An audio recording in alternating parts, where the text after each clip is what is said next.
Okay, students. So we are now at the most amazing part of PHP development, which is form handling या form processing. तो हमने अब करना ये है, इससे पहले हमने दो चीजें सीखी हुई हैं, उसको हमने इंटीग्रेट करना है PHP के साथ. तो यहाँ पर एक basic two liner one button form बना हुआ है, which you all know how to make it. HTML tags, उसके अंदर हेड, उसके अंदर उसकी बॉडी के अंदर जो है वो इनपुट टैग्स दिए हुए हैं. दो इनपुट टैग्स हैं. फर्स्ट है द टाइप टेक्स्ट एंड दूसरे वाले का जो टाइप है वो भी टेक्स्ट है. तीसरा वाला जो टाइप है वो एक सबमिट बटन है. अच्छा, एक चीज इंपॉर्टेंट है, आपने जो एट्रीब्यूट्स देने हैं वहाँ नेम का एट्रीब्यूट बड़ा इंपॉर्टेंट है, जरूर देना है. और उसको आपने एक नाम रखना है which is easy to remember. यहाँ हमने बेसिक कुछ लेबल्स दिए हुए हैं, तो ये दिखेगा कैसे हमारे पास, इसको देख लेते हैं. बट पहला काम ये करना है कि इसको सेव करना है. तो इसको हम सेव करते हैं जहाँ हमने फोल्डर बनाया था. फोल्डर ही था आई गेस हमारा folder, if I am not wrong. वहाँ हम इसका टाइप रखते हैं form1.php. ठीक है जी, इसका हमने नाम रखा form1.php और इसको हमने कर दिया सेव. अब ब्राउजर पे चलते हैं और इसको रन करके देखते हैं कि ये हाउ डज इट लुक. तो जनाब हमने किया local host / folder, yes, form1.php. so you can see item, उसके आगे उसकी input text field, price, उसके आगे उसकी input text field और submit button which is doing nothing, क्योंकि अभी इसके ऊपर कोई स्क्रिप्ट नहीं लगी है. जो कि फर्स्ट लेसन में मैंने बताया था कि एक स्क्रिप्ट लगती है जब इनपुट देते हैं, तो स्क्रिप्ट हमें रिस्पॉन्ड करती है कि करना क्या है. तो अब स्क्रिप्ट डिफाइन करते हैं, उसके लिए हम वापस अपनी कोडिंग पर आए. फॉर्म में हम गए और फॉर्म के अंदर हमने देना है एक्शन एट्रीब्यूट, और हम उसको कहते हैं कि यार आप form2.php पे चले जाओ. यानी कि जब बटन प्रेस हो, इनपुट बटन जब प्रेस हो तो वो form2.php पर चला जाए. इसको हम करते हैं सेव. तो अब हमने form2.php बनाया नहीं है, तो डेफिनेटली हमें पहले form2.php बनाना पड़ेगा. कंट्रोल N हमने किया. यहाँ हम एक स्क्रिप्ट बना लेते हैं डमी. इसको हम कहते हैं echo I am 2. इसको हम सेव करवाएंगे किस फोल्डर में, जहां पे हमारे पास सारी PHP फाइल्स पड़ी हुई हैं htdocs के फोल्डर में. अच्छा जी, form2.txt, right? No, wrong, it should be PHP. ठीक है, इसको हमने सेव किया and it is now recognized that we did the right thing. Back to the browser. Now if we press the submit button, so you can see ये form2 पर चला गया. Now you know how to move from one page to another page using forms. अब data handling भी जरूरी है. जो हम डेटा लेके आ रहे हैं वो भी हमें मिले. तो जनाब डेटा लाने के लिए भी बड़ा आसान सा मेथड है. हम जाते हैं दोबारा से अपने form1 पे, या हम कहते हैं कि आप गेट का मेथड लो और आप गेट के मेथड जनाब डेटा सबमिट करो. इसको हम कहते हैं कंट्रोल S. अच्छा जी, अब ये जो गेट है ये बेसिकली है सुपर ग्लोबल वेरिएबल. इसका अगर नाम है, अगर आपको इंटरनेट पे इसके बारे में पढ़ना हो तो आप सुपर ग्लोबल वेरिएबल सर्च करवा के गेट का मेथड, पोस्ट का मेथड, सर्वर का मेथड, रिक्वेस्ट का मेथड, ये सब पढ़ सकते हैं. तो गेट के थ्रू करवाया हमने. इसका फर्क क्या होता है वो अभी हम देखेंगे. कंट्रोल S मैंने किया, राइट, और मैं आ गया दोबारा से ब्राउजर में, लोकल होस्ट / फोल्डर, यहाँ से form1 खोला, item 1 में लिखा कंप्यूटर, प्राइस में लिखा 100. ये फील्ड बेसिकली रिमेंबर जो आपने इनपुट किया होता है वो उसको सेफ रखता है अपने पास. तो सबमिट किया तो form2 पे चला गया, कोई फर्क नहीं है. फायदा क्या हुआ गेट का मेथड डालने का? नहीं. See the URL. item is equals to computer and price is equals to 100 and save is equals to submit. यानी जो वैल्यूज आपने लिखी थी वो URL के ऊपर यहाँ पर सेव डिस्प्ले हो रही हैं. राइट।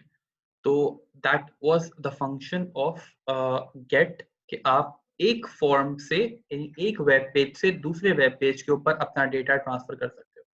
अब इस डेटा को यूज करना है, यानी कि आप इसको रिट्रीव करना है कि आप इसे यूज कर सको, इससे कुछ काम कर सको।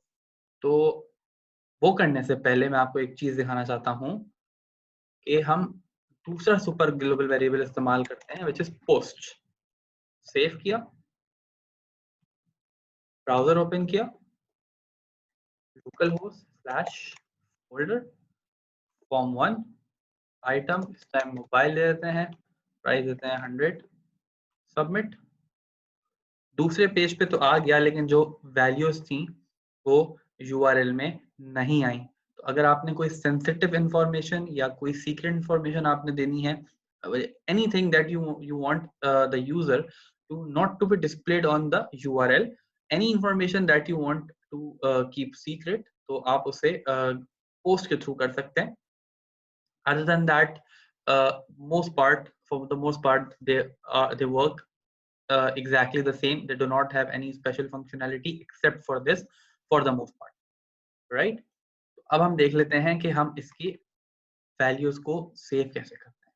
तो ये form1 का काम यहाँ खत्म हो गया है। अब हम जो भी करेंगे वो हम करेंगे form2 के ऊपर। तो जनाब यहाँ से हम जाते हैं और हम यहाँ लिखते हैं print_r। ठीक है, form1 हमने दिया हुआ है गेट टाइप का।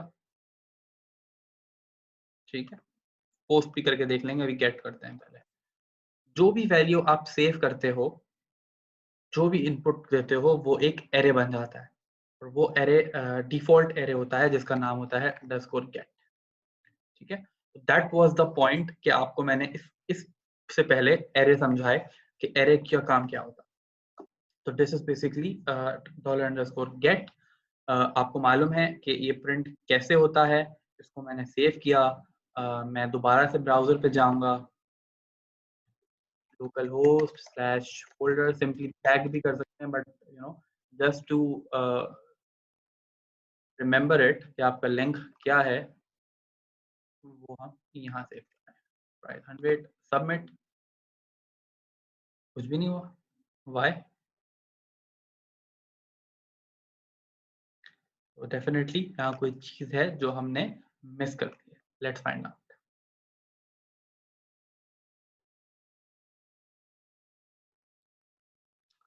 ओके जी, तो हम जाते हैं form1 के ऊपर, यहाँ देखते हैं।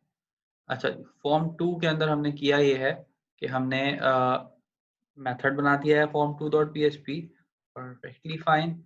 उसके बाद हमने मेथड बना दिया है गेट का।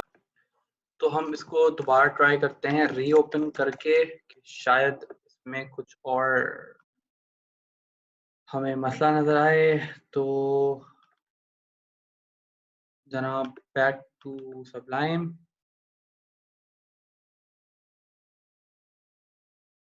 and this, so localhost / folder form1 type करते हैं apc, यहाँ लिखते हैं test, stick to the same thing, 100, submit, and this time it is running. So learning was basically कि fields were not getting refreshed. So a good point is कि you have to press Control F5 अगर आपको भी empty array मिले, ताकि पुरानी fields जो हैं वो एक दफा रिफ्रेश हो जाएं। तो जनाब बैक टू दिस form1, इसके अंदर आपने अपना फॉर्म टाइप किया हुआ है, एक्शन और मेथड। form2 के अंदर you can see print_r $_get। So this is what it is. Post से करके देख लेते हैं इसको एक मरतबा। form1 पे गए, पोस्ट कर लिया $_post,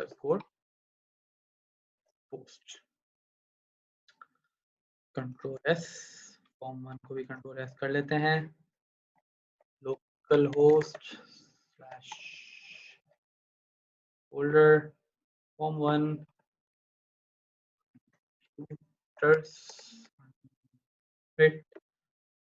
so you know URL पे भी नहीं आया और यहाँ पर आपने वैल्यूज भी ले ली। If you want to print any individual value, तो आपको अच्छे से पता है कि इंडिविजुअल वैल्यू कैसे प्रिंट की जाती है, आई थिंक ये आप लोगों के स्क्रीन से सबमिट हो गया था। मैं इसको दोबारा रन करके दिखाता हूँ। Local host folder form1 item abcd or x, whatever, I'm just giving throwing away the values. Submit. URL is empty and you have these values. Form को थोड़ा सा स्ट्रक्चर कर लेते हैं। प्री टैग का यूज मैंने मेरे ख्याल से आपको बताया था। यहाँ जाते हैं जनाब और प्री, कंट्रोल सी, कंट्रोल वी, ठीक है जी। This is how you type HTML inside PHP script. Control S, back to browser, refresh it, continue. So it is looking in a fine way. किसी इंडिविजुअल वैल्यू को अगर आपने print करवाना है तो आप ऐसे करवा सकते हैं कि अच्छा जी, एको के अंदर आपने अब उसकी इंडिविजुअल वैल्यू देनी है। आइटम सेफ, आइटम का नेम बेसिकली जो हमने HTML के अंदर दिया हुआ है। ब्राउजर, फ्रेश, अच्छा जी, अनडिफाइंड इंडेक्स आइटम, ओके, यानी कि नाम गलत दिया गया उसको। तो गलती ये है जनाब कि एक तो गेट नहीं है, पोस्ट है, और दूसरी गलती ये है कि आइटम इज आइटम फाइन। तो एक ही नजर आ रही है फिलहाल, तो चलना चाहिए इसको। Control F5, local host slash folder form1 item में प्रोफाइल टेस्ट सबमिट, ये मोबाइल आ गया। तो आप वो देखें, वो एम्प्टी एरे वाला भी आ रहा था कि फील्ड रिफ्रेश नहीं हो रही थी, तो I had to run it again ताकि वो अपनी जो पुराने कंटेंट थे उसको रीसेट करते। तो guys this was enough for today. Form handling हमें बेसिक आ गई है। अब आगे हम मजीद प्रैक्टिस करते हैं कि कैसे हमने फॉर्म्स के साथ खेलना है। So I hope you guys liked it, and कुछ भी क्यूरी हो अगर आपको तो please drop me over WhatsApp. Look forward to see you in the next lesson. Thank you.